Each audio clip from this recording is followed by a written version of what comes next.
Hey there. Welcome to the Pine Island Experience podcast. I'm Joanna Anderson with my husband, Trygve. Each of our episodes will be conversations with fellow Pine Islanders. The goal of our podcast is to share with you our experiences, what we have found to be fun, and what makes the Pine Island experience so unique.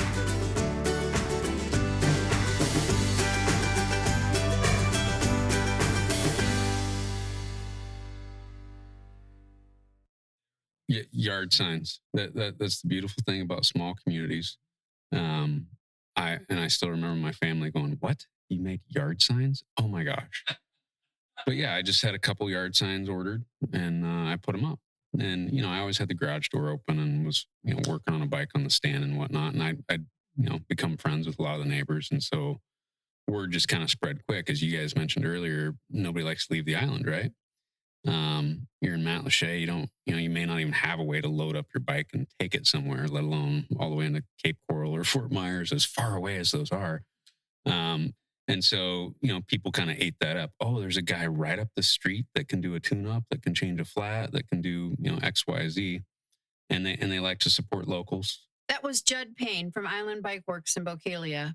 In this episode, we learn about life before Island Bikeworks, how the Payne family works closely together in their business on Pine Island, and what plans they have for the future. You will hear how this family takes pride in treating all customers and their bikes with professionalism and attention to detail. And you will hear how they get the biggest bang out of seeing the smiles on their customers' faces as they try out their newly serviced bikes for the first time. And now, here are Judd Payne and his daughter, Kaelyn. Well, welcome, Judd and Kaelyn. It was so nice of you to agree. I know when I came in, I said, "Would you like to be on a podcast, Kaelyn?" And you said, yes. You didn't even hesitate. Most people, take a couple seconds, but thank you very much. That's how I knew you were in marketing. So thank you very much. I thought we'd start with background questions, where you're from, where you've worked before, where you grew up. And I thought our listeners would be interested in that. And whoever wants to start. Sure. Yeah. You go ahead. All right. So my wife and I are high school sweethearts from Iowa. So we actually grew up in Iowa. Moved to Colorado for college.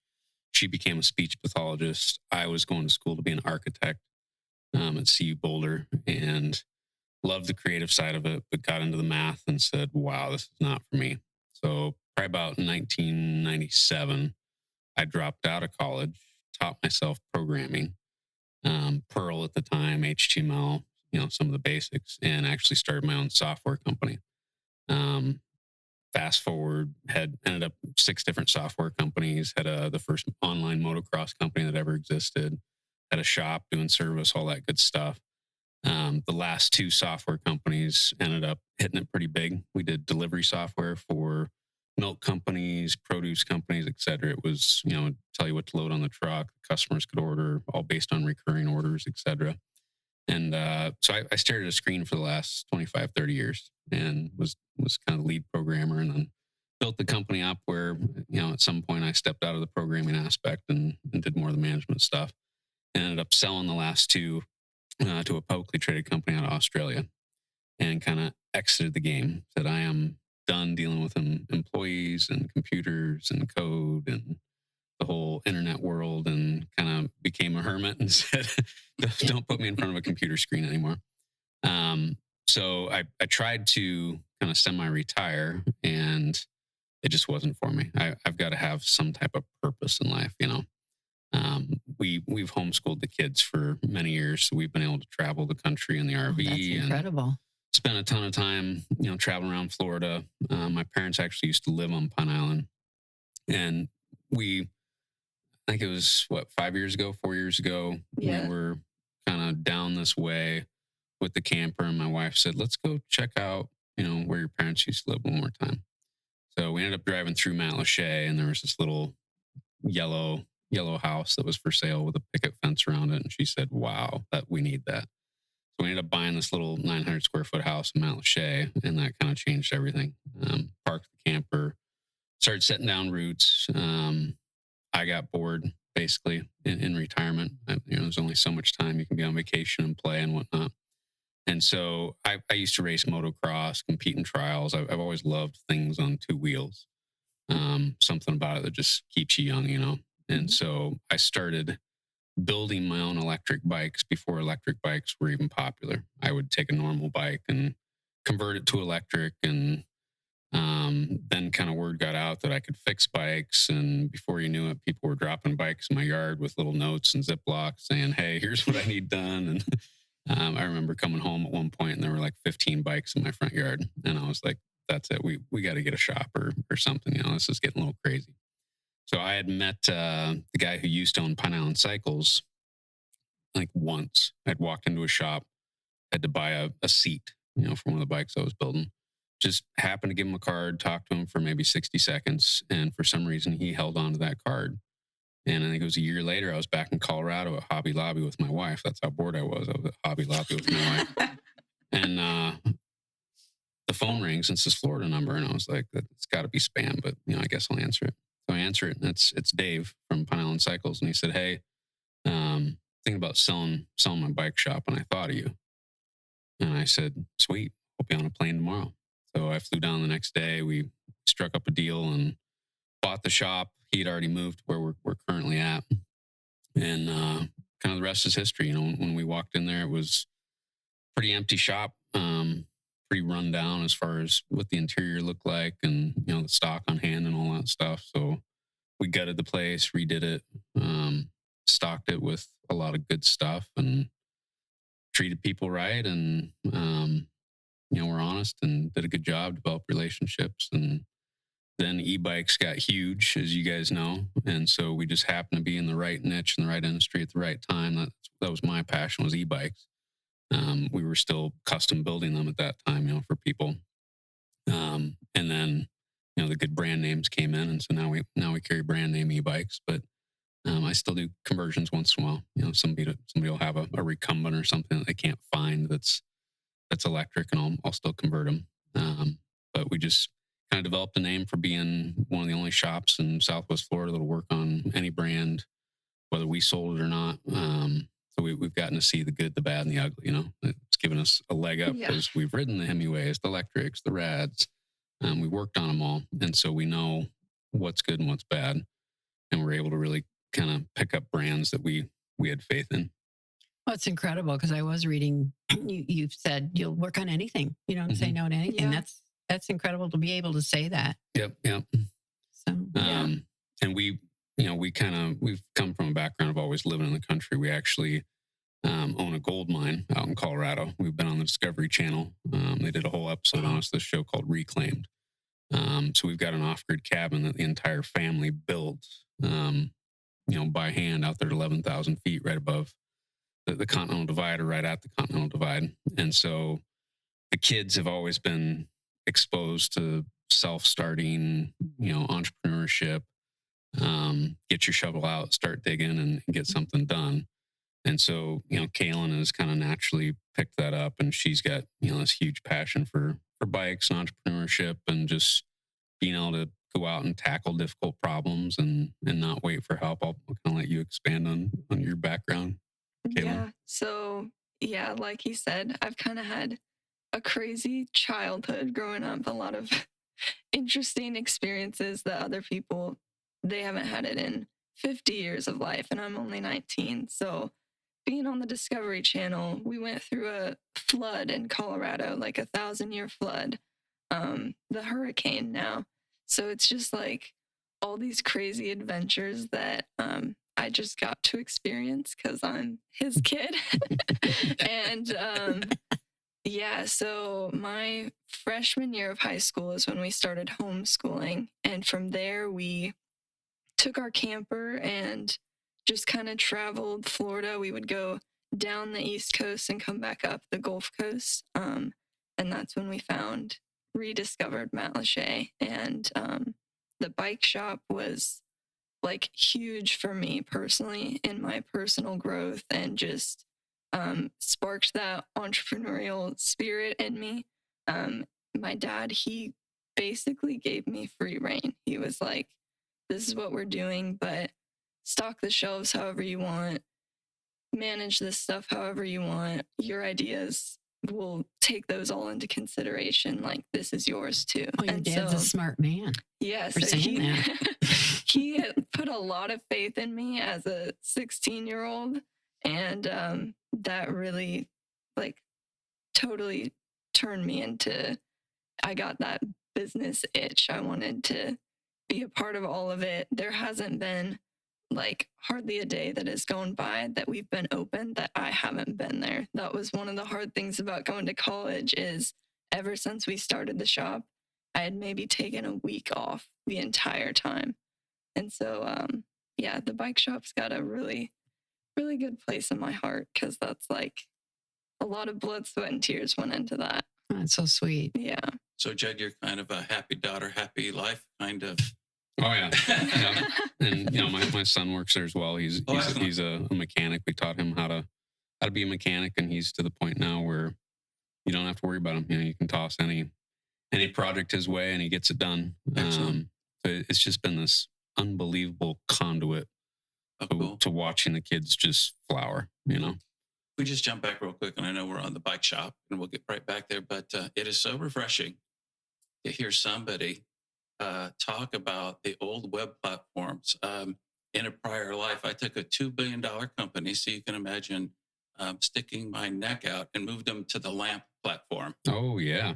Because the Netscape server wasn't working very well, and it was very costly and so forth like that. And remember the CTO toured the whole thing. He says, how much all this costed me? And I said, well, literally nothing. Right. Other than... Are you sure we shouldn't stick with Microsoft? Well, we got some of that as well. Right. But I said, really, you're just paying the team. You're paying their salaries and their benefits. But he said, well, what do the hardware cost me? I said, well, that's a beautiful part. We had literally reclaimed, because, getting money in a large company is a challenge. Yep. And somebody's desktop was due for replacement.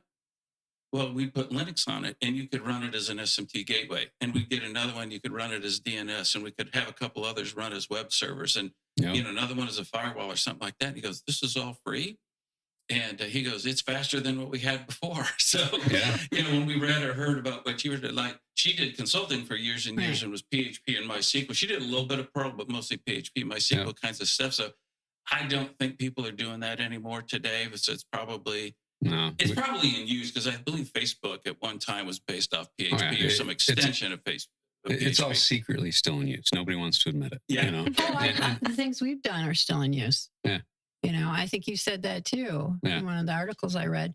When you said, and I'm sorry, I'm going back too, but when you said you didn't like math, and then you said you went right into programming, I'm like, wait a minute. I have a degree in math. Yeah. And programming really attracted me, but you must not have given it a chance. Well, it's to me, programming was more logic. It wasn't necessarily like math. Once I got into programming, I stayed up 12, 14, 16-hour days just devouring books and other people's code and researching. This was back in the day when if you could make a flag wave on a page, you were like, wow, that's awesome. Yeah. I was building, one-page realtor websites when I first started. And you homeschooled yourself then? Yeah, for sure.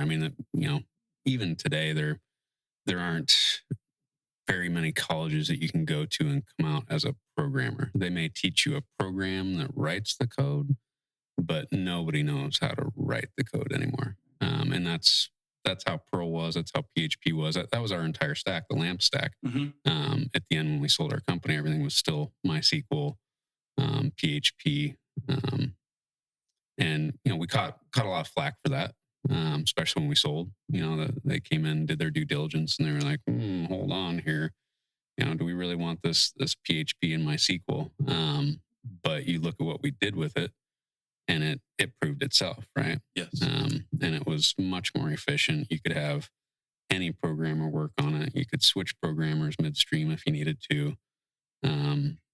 I've always loved that stack, and it kind of made me proud that it lasted all the way to the end.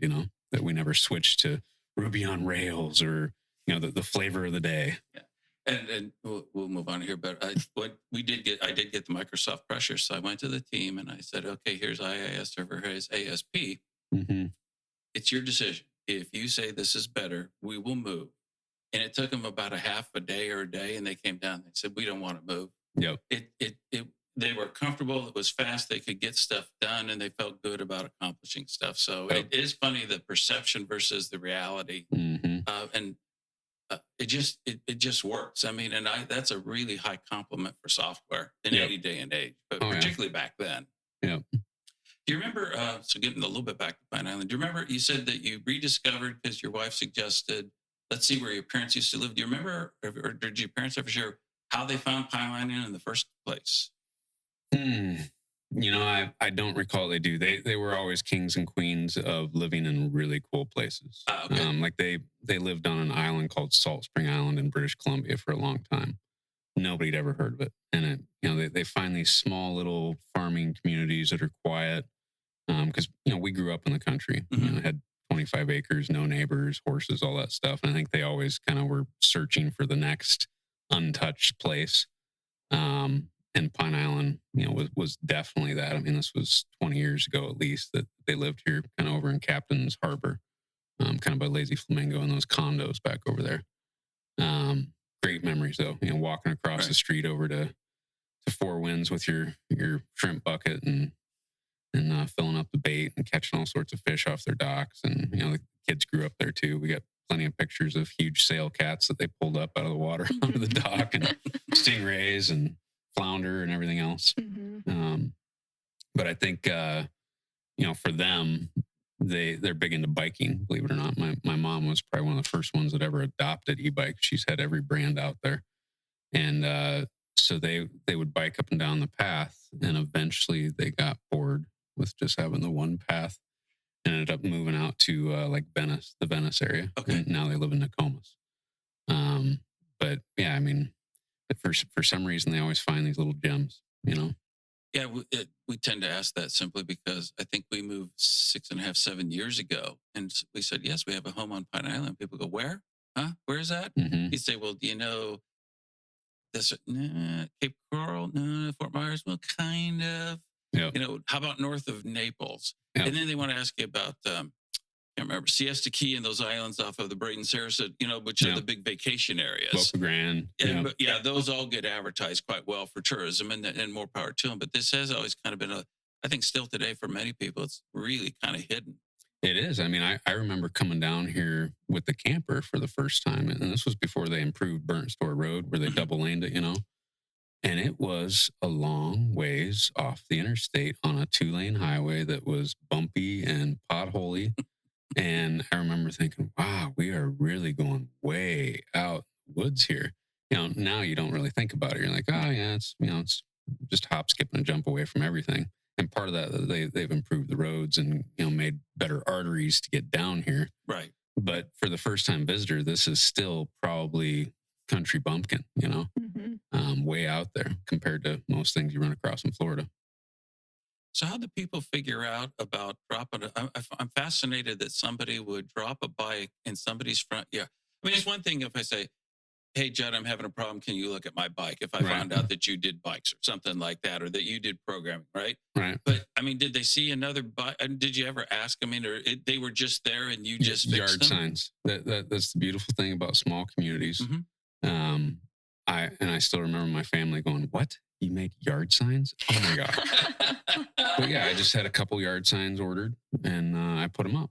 And I always had the garage door open and was working on a bike on the stand and whatnot. And I'd become friends with a lot of the neighbors, and so word just kind of spread quick. As you guys mentioned earlier, nobody likes to leave the island, right? You're in Matlacha, you may not even have a way to load up your bike and take it somewhere, let alone all the way into Cape Coral or Fort Myers, as far away as those are. And Need so your passport and shots to get over there. exactly. And so, people kind of ate that up. Oh, there's a guy right up the street that can do a tune-up, that can change a flat, that can do, X, Y, Z. And they like to support locals. Yeah, it really So- does talk about how the island sticks together and supports local businesses. And I mean, we certainly noticed post Ian, everybody was nice before, but we actually said we got to know people better because you were all out in the yards cleaning up the debris and Mhm. helping other Yeah. neighbors pull and lift stuff. But to see somebody then actually, it's one thing to say support the island, but then actually when they start to pay their money down. Yep. and Mhm. use the services. It's a huge compliment. Yeah. A good disaster always brings people together. And we saw that back in Colorado with that 1,000-year flood. It was amazing. You really, you get to know who the good neighbors are and the neighbors that'll, helicopter out in a heartbeat. And that's important. The heartbeat of a community is huge. And that's one of the things that's just been a magnet that keeps drawing us back here is it's real people that aren't trying to be somebody else.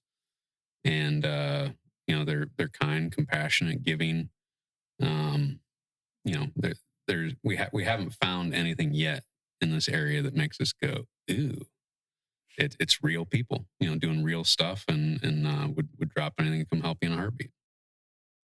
So you're really lucky to have a son and a daughter that are both interested in the business. But I circle back just a little bit. You said you gave up employees. I mean, just the overall, even good people can be unintentional headaches at time. And so was that the impetus of the family, or was it the interest, or some combination of those factors that, it's great to be a family owned business. Right. But there's stories about where the rest of the family's not interested, and you're lucky that they are interested. Oh, yeah. But was that kind of a goal in restarting this new business, was to stay away from employees? Yeah, for sure. With the software, we weren't huge. I think we had 40 employees at our top. But I was always used to having more like 6 to 7 employees. And when you're that small, you can really know everybody. You can almost be friends with everybody. There's this communal respect. Because I started the company, I really believe when you start a company that you should know every single position. You need to be a CSR. You need to be a programmer. You need to be a graphics guy. You need to be a server tech. You need to be, the guy answering the phone at midnight because there's an issue. And until you've done every position in the company, you really have no business hiring anybody because you need to be able to understand what that person's going through, train them well, understand what their performance is once they're in that position. And so that was me, kind of how I always started my companies, is I would do everything in the company. And then once a position or something became too painful, that's when you brought somebody in and hired once that pain threshold had been met. And so, I had a group of 7 at the beginning that was like family. They'd do anything for me. I'd do anything for them. It was just an understanding. And once it got bigger and you couldn't wrap your arms around all of them as well as the clients you were serving, it wasn't as fun. It really gets discombobulated. And, at that point, you're really talking about trying to develop a culture in your company and bringing in people to develop that culture and have a cadence of meetings and, all this stuff that I was just like, that's not what business is about. I liked it a lot better when it was just 6 or 7 of us. Right. I don't like having these, 4 meetings a day where you talk about, when you're going to have the next meeting and the next meeting and nothing actually gets done. Plus the types of people that we were bringing in towards the end, it's just a whole different crowd. They were asking for equity before we even hired them. Wow. They were wanting ridiculous salaries. They were making promises I knew that they wouldn't be able to keep. It was just a whole different crowd that was looking for jobs at that point. Mm-hmm. And it just, that was my passion, is being close to the customers and close to the employees, and knowing that I was actually benefiting people through my software.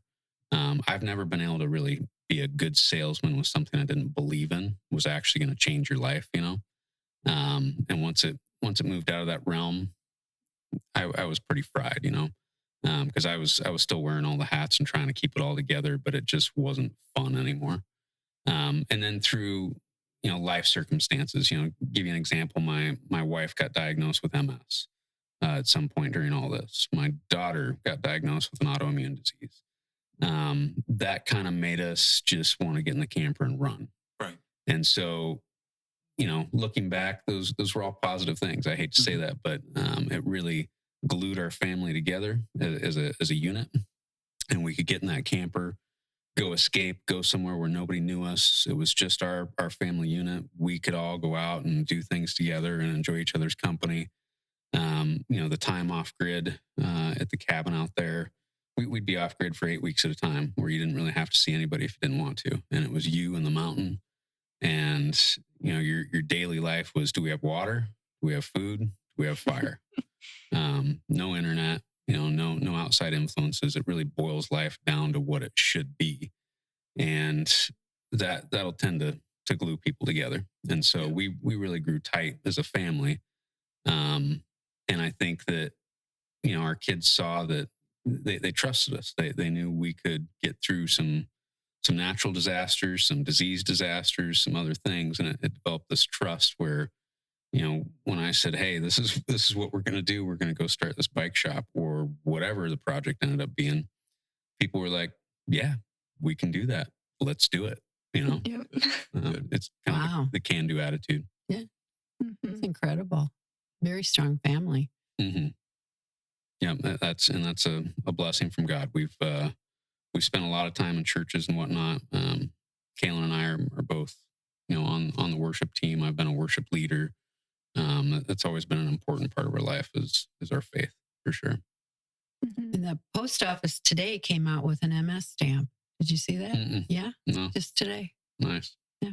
It's getting more attention. Yeah, and it Mhm. should. They Yeah. they keep saying we're very close. I mean, I've heard that, with Yeah. new therapies and As he was saying, though, follow the money. oh, You know, true. it's not very profitable to cure a disease. Yeah. Unfortunately. Mhm. And I'm sorry you had an autoimmune disease. That's terrible. Yeah. You're okay now, or I still have it and I still struggle with it. It's called POTS. It's not very well known. It's starting to get more attention as well, just because it's become more common after COVID. People who got COVID are Oh. also getting it.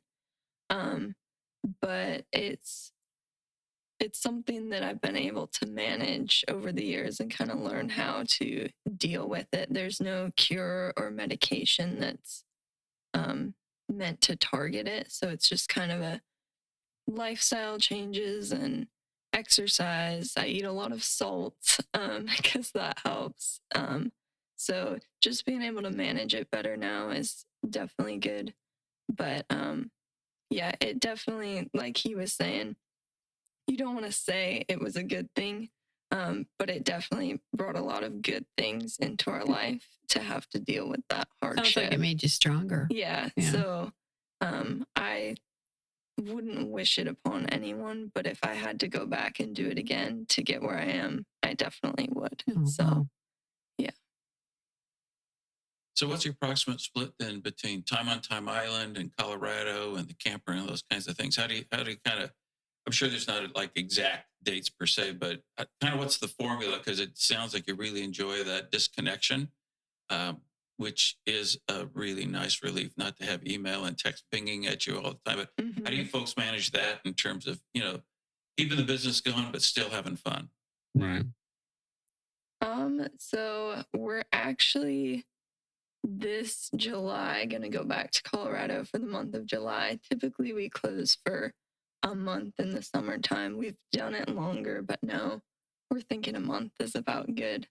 And we're going to go just spend some time in the mountains, escape the heat a little bit, and then eventually do more camper travel because we're going to sell our house in Colorado. We'll still have the off-grid cabin, but we're going to sell the house and try to downsize a little bit, spend more time just traveling in the camper.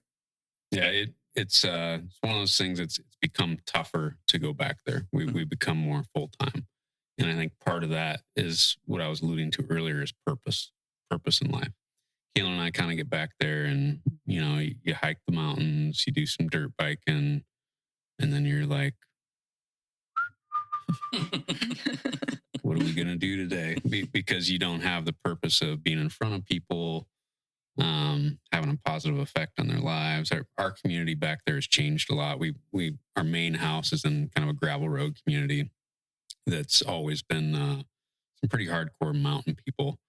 And it's all changed. A lot of them have died or moved away or whatnot. And so it's all new people coming in that don't necessarily have the same moral standards and whatnot. So it's getting easier to kind of let go of the big house back there and move on and find the next gem. We want to do some traveling up in Virginia and Maine and see what else is out there. We love loading up the electric bikes and throwing the camper on the hitch and heading somewhere to do a little exploring and find the next Pine Island. Well, I know we don't like to dwell on Ian, but it happened. But you were hit with COVID when you opened, right? Mm-hmm. And then you were hit with Ian. Yep. I read one of your things. It was amazing because you said you're tired when you get up and you're tired when you go home. Mm-hmm. And I remember that struck me because Trig every day was saying, "I'm tired of being tired." Yep. It's a very similar, how did you persevere through all that? Right. It was meant to be. People were trying to get you to fix their bikes. You're thinking about a bike shop. Someone calls and says you want to buy a bike shop, but then you get hit with COVID and Ian. Right. How did you get through it? I'd say adversity has just kind of become part of our life, and we've accepted that long ago. I always tell people you get two options in life. You can either keep digging, or you can curl up in a ball and suck your thumb.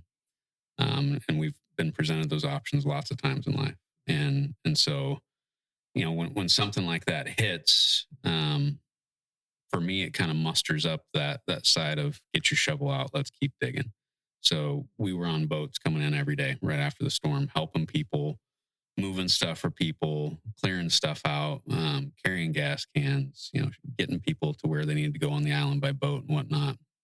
And just from our experience with the flood in Colorado, as I said, it just brings people together. And so through that, we've formed so many cool relationships. Neighbors right there in Matlacha, people all the way down here in St. James City, people in Bokeelia, people in Cape Coral, Fort Myers. It was kind of amazing to see who all would be on the boat that day. We would take off from Matlacha Isles and like, hey, boat's leaving at 8:30. Everybody be there. And somebody would tell somebody, and somebody would tell somebody, and all of a sudden you had 19 people that would show up. Chainsaws, wheelbarrows, gas cans, everything in between, and you'd get to hear their stories. And all of a sudden you're getting off the boat in Matlacha, and somebody needs help getting over to here, and somebody needs help getting over to there. And so I think it was a ministry opportunity, and it was a relationship opportunity. We really grew close with a lot of people. A lot of people started coming to our church through that. We were holding kind of worship sets on our dock at night with the guitar and singing and whatnot. People were starting to gather for things like that. It's one of those things that you got to understand that we're going to have troubles in this life. It was one of the promises in the Bible, and be ready for it. You've got to be prepared mentally and physically to sustain those. You can't just curl up and suck your thumb, and so encouraging other people through those times. There were a lot of people who just kind of wanted to give up, move out, say, hey, I'm done. We'd have conversations with them like, hold on, this isn't the end of the world. You can get through this. What do you need help with? Let's start somewhere. It's easy to get frozen into inaction for a lot of people when something like that hits, but if you can hone them and guide them and say, okay, see this corner of the house, let's start there. Let's at least clear this out. And you take baby steps and you get through it. One thing that's for certain in life is change.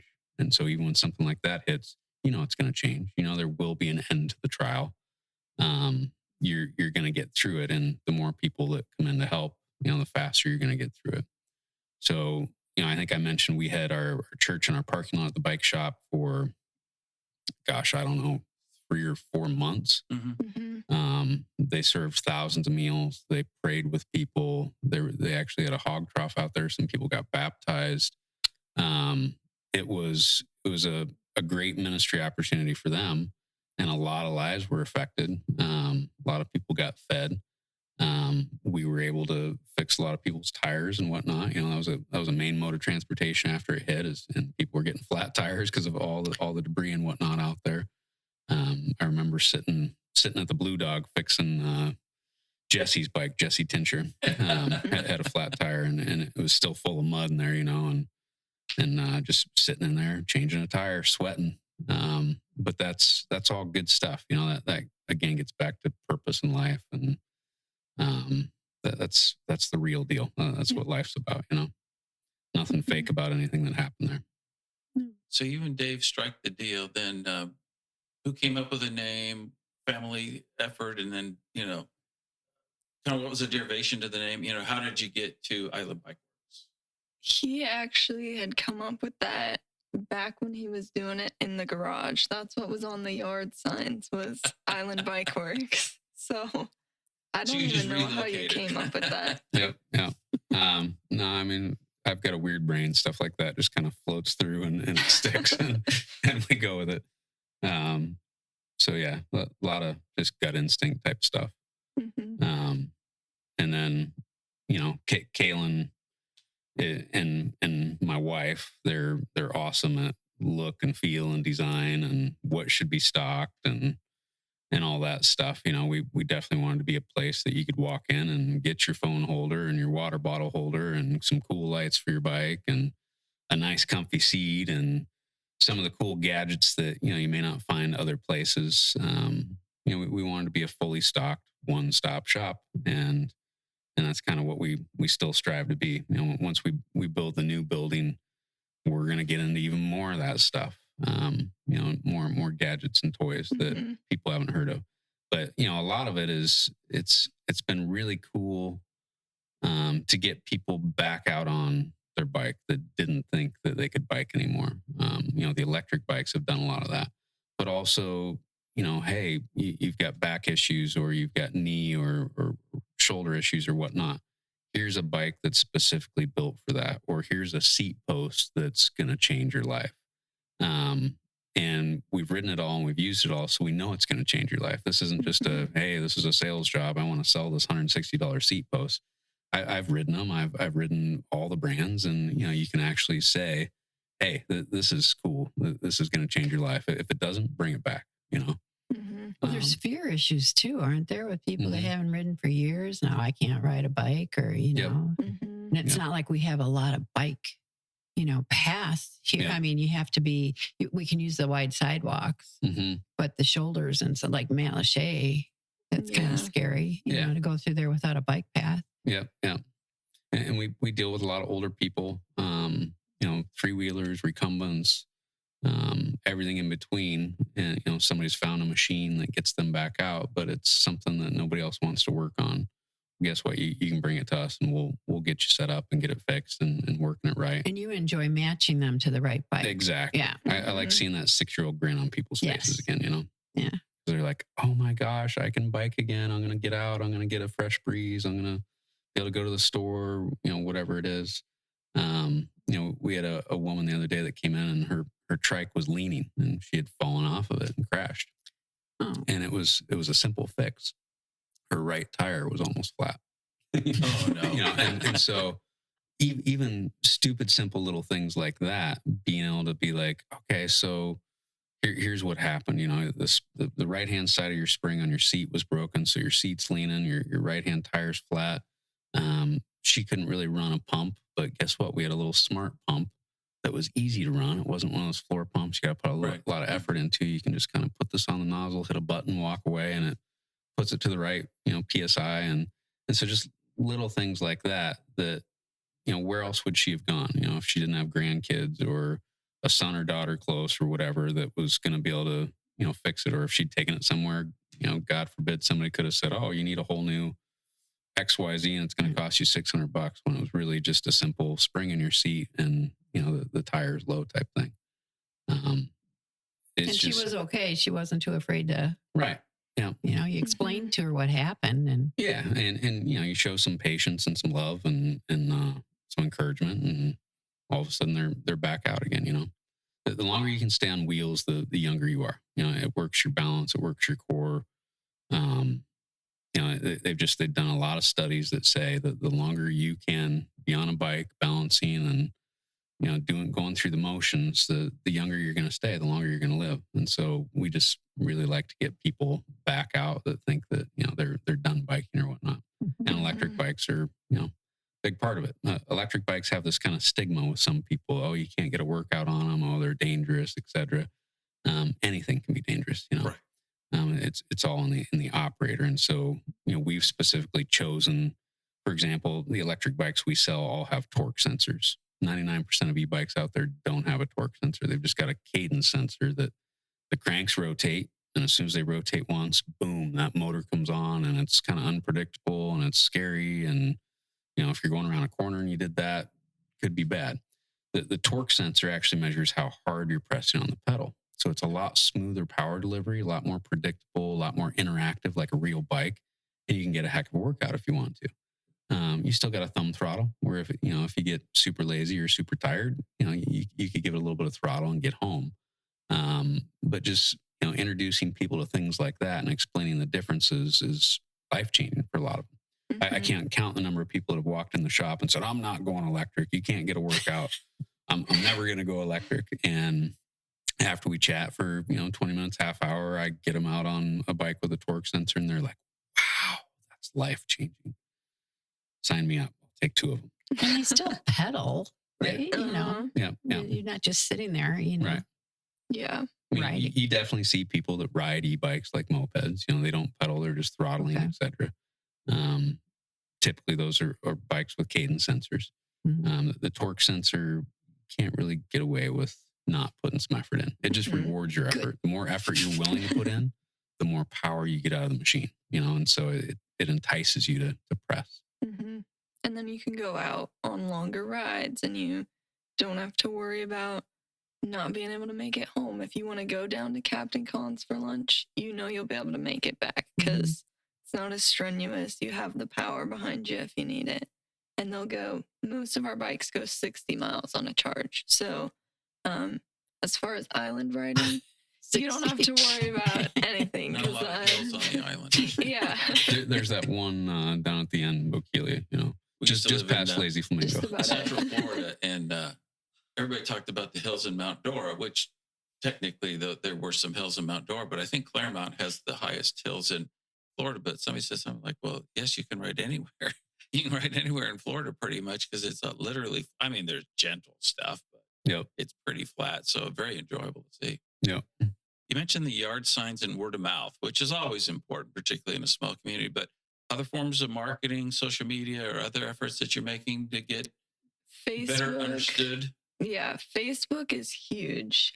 Pine Island has, I don't even know how many Facebook groups, probably like 50 groups just dedicated to the island, the community, the businesses, and a lot of the groups, because we're on Pine Island and they support local, they'll have specific days that businesses can post because they want to get the word out there. So Pine Island Facebook groups are huge. We get a ton of recognition from our posts. I'll post something that says, we're closing up soon. Make sure you bring your bike in for service. And we have 50 people come in the next day that are like, "I saw your post and I wanted to bring my bike in before you close." So that's been huge. Yeah, Kaelyn's kind of our marketing guru. She's excellent at writing content, excellent at choosing photos, excellent at following the rules of each group and knowing what those are, when you can post, what days, what times, how to reach certain audiences. And so she's kind of taken over that whole piece, which is awesome. I used to be in sales and marketing, and, running the bike shop, there's other stuff I need to be dedicated to, making sure we've got all the parts in stock that we need and all the mechanic stuff and that all that's done right and whatnot, talking to people, selling bikes. And so she's just kind of taken that over naturally with very little direction. It's not like I'm looking over her shoulder saying, "Hold on, let me review that post before you hit save." We just trust her with it, and she's run with it and become awesome. But that's a real compliment, because I think if you look back on your career, and I spent a ton of time in sales and marketing, it's hard work. Now, if you've never done it, you kind of think, well, you sit at a desk and you read stuff and you create it. But, you had to attract interest in your products and your company, right? Well, and today, in fact, we were just talking about something the other day, is even if you watch something on TV, it's constant motion graphics and flashing things and stuff like that. And so to be able to just put a great talent and valuable service, really, to have somebody that knows how to write something, because anybody can write anything, but to get somebody to respond, because having put hours into that over the years, that's a heck of a skill. And what an asset to be able to drive business like that. Oh, huge. I mean, she does our brochures. We've got brochures out at Tarpon Lodge and Chamber of Commerce. She's the one who decides what we're going to advertise in. The KOA comes to us and says, "Hey, do you want to be on our map?" She's the one that puts together the ideas for what's going to be in that ad, what the content's going to be, what pictures. She'll actually go out with friends and do picture sessions with them on bikes. It's definitely a blessing to just be able to hand that off to somebody that you trust and know that they're going to do a good job. I mean, she does stuff that I don't even know she did it until 2 weeks later. I pull up our Facebook group and I see the cover photo was changed. Did I ask her to do that? No.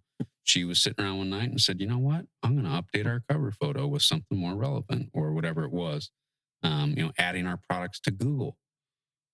Nothing I would enjoy doing or take the time to do. And all of a sudden, when you do a search for us on Google, she's added a bunch of products so that people can see what products we carry when they search us on Google. Is our Apple Maps listing updated? Does it have our proper hours? Does it say we're permanently closed, which it did for a while? How do you deal with that? All those different things she's been able to just kind of pick up without any guidance or direction and just deal with. So yeah, that's huge in a company, and she's also an excellent sales person. She can sell a bike just as well as I can. She knows the facts on all the bikes.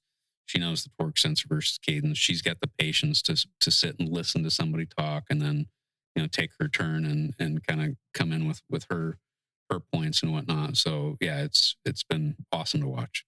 Yeah, that's one thing I was going to ask. With your dad back working on the bikes and taking care of what he takes, what's it like being up front and kind of the face of the business almost, really, in terms of greeting people and getting back to people and enticing them in or getting them signed up for service or whatever the case might be? How's that been for you? And It's honestly so fun. Like the different people I've met and connections I've made, friendships, relationships. It's just awesome. People come in and they're just looking for a headlight and a taillight. And we get to talking and we're friends within 10 minutes. They leave with their light. They have what they need. So just being able to help people and give them what they want and know that I have in stock what they need, that my mechanics can do what they need to fix their bikes. That's just really fun and rewarding to have the answers and be the problem solver and help them out. Mm-hmm. Well, I have to tell you, a friend of ours said you have to interview them. They're just wonderful. And when I walked in, I said, "Well, I have to have my bike looked at. Should I make an appointment?" "Oh, no, just bring it in." You're like, "What?" Not too many places will say, "Just bring it in. You don't care when I bring." I brought it in. Yeah. You fixed it immediately. I mean, it's incredible service you're offering to people. Yeah. Yeah, we're trying to be different in the industry. Do things right, do them as quickly as you can, but still quality. Don't make people wait. It's a work on anything. It's a whole new kind of take on the industry. As a whole, we hear a lot of stories about people walking into a bike shop and they don't want to work on something they didn't sell you. They don't want to work on an electric bike. They don't even want to change a flat on an electric bike. And so kind of out of the gate, we're like, that's not going to be us. We're going to work on whatever they bring us. I mean, we've worked on 4-wheel machines. We've got 2, scooters that don't even have pedals in the shop right now that nobody else would touch. They had flat tires.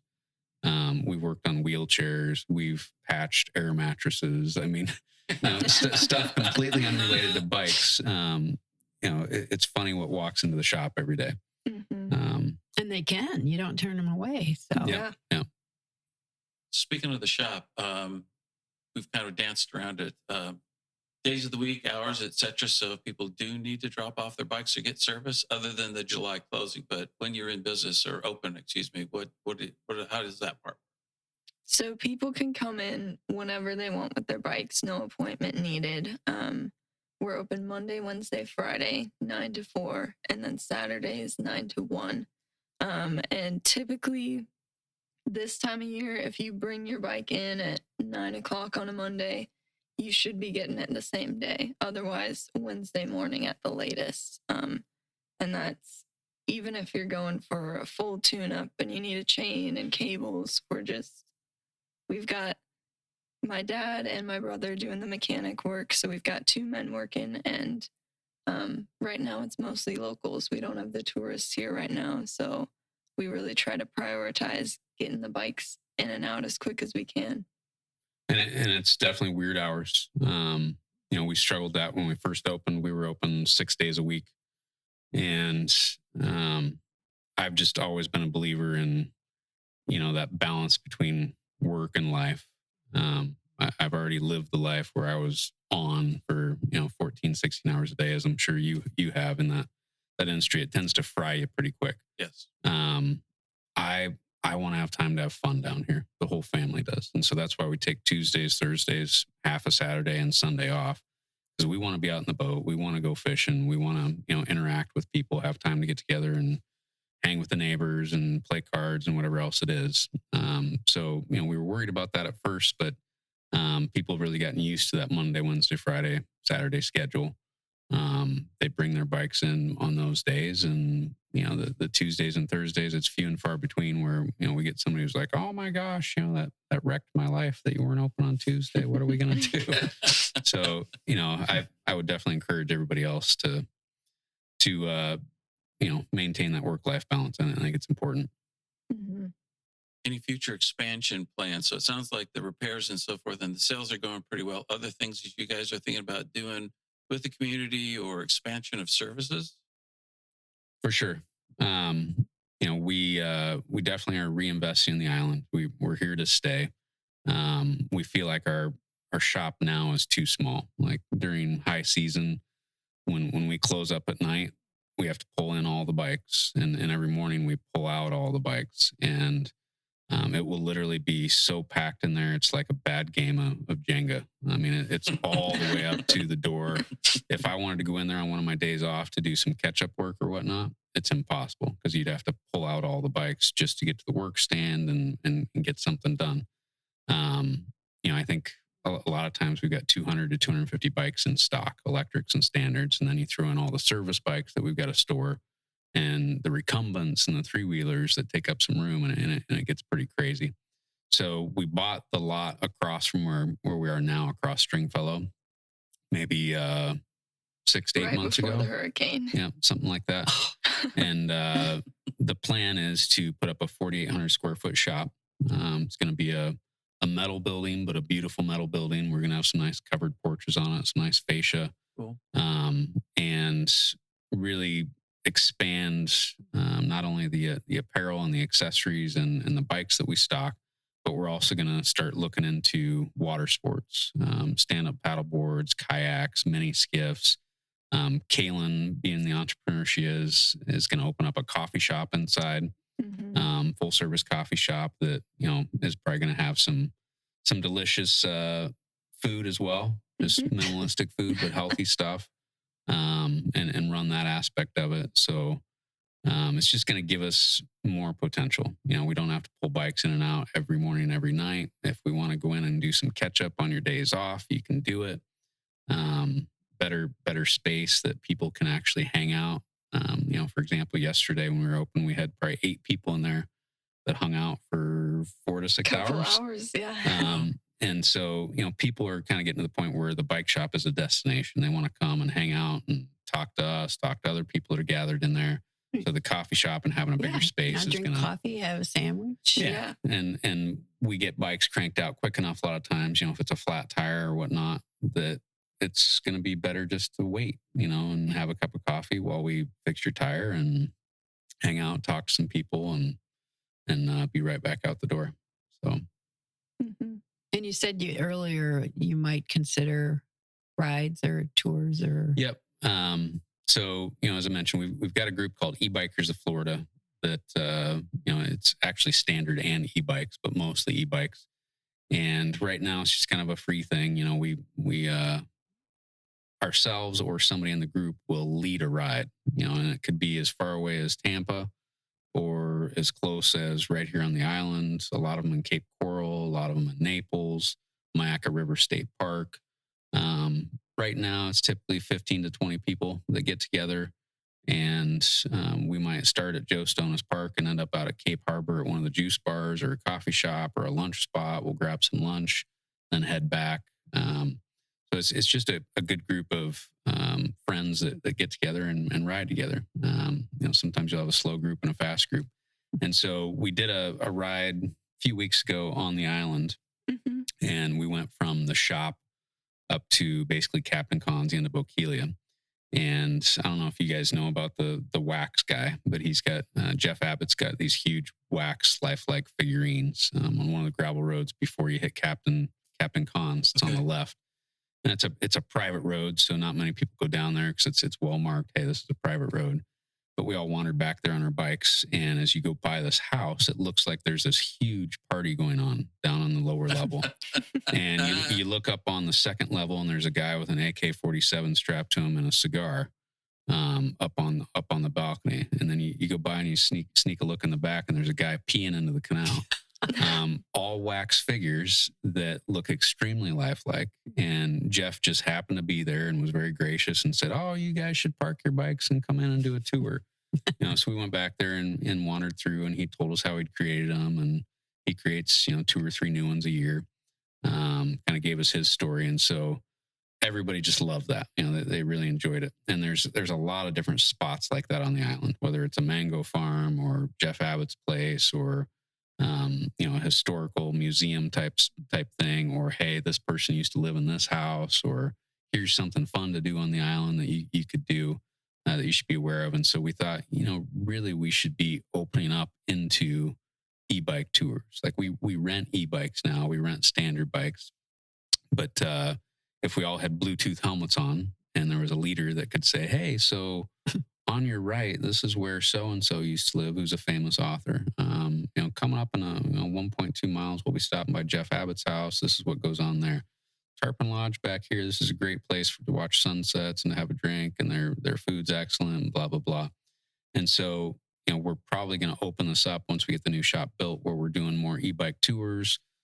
People who are staying on the island, people that want to come to Pine Island and learn a little bit more about it. We've got several people that want to contribute to that would be excellent tour guides that know a lot about the islands, more than we do, that want to lead those. So it's just an area that we feel like would be a great thing to do on the island. As you guys know, not having beaches and some other stuff. If you don't like to fish and you don't like the quiet, some people get here, family members or whatnot, and they're like, "What do we do?" That's a great, healthy thing to be doing. Let's go rent e-bikes and do a tour of the island. And the next time they come back, they're just more educated on what makes this island awesome and what they could be doing and all that. So you'll be doing kayak tours and paddleboard tours too. I mean, that's something you can do on the island. Yeah, exactly. Right now there isn't a place on the island that sells kayaks or sells stand-up paddleboards or micro skiffs. You can definitely rent kayaks and whatnot. So, if you wanted to get a bag for your stand-up paddleboard, one of those that has suction cups that you can put stuff in and whatnot, you can't stay on the island and get that. Mm-hmm. So accessories, the actual, kayaks and stand-up paddleboards themselves. My son has a passion for water life like that. And he, is most likely going to kind of head up that division. And so bringing that into the island, kind of having a mini sports complex that's based around water and biking, I think will be, a big added benefit for people here. It's exciting. Well, this has been very enjoyable. We didn't talk about everything we wanted to talk about, but just been fascinating. And we're so excited for you. It sounds like you are getting really big with a need here on the island. Mm-hmm. Bigger place, more services. Mm-hmm. Everyone I've talked to, they love the service you provide now. So thank you very much. This has been very enjoyable. Yeah, good to hear. Thanks for inviting us, guys. Thank you. We hope you enjoyed our Pine Island Experience podcast. If you have any ideas for us, people to interview, or any comments, please feel free to email them to us at pineislandexperience@gmail.com. That's pineislandexperience, all one word, @gmail.com. Don't forget to like us, and you may subscribe to this podcast using all the major catchers like Apple iTunes, Google Podcasts, and Spotify. Thanks again for listening, and remember, island life is a constant vacation. We'll see you on the next podcast.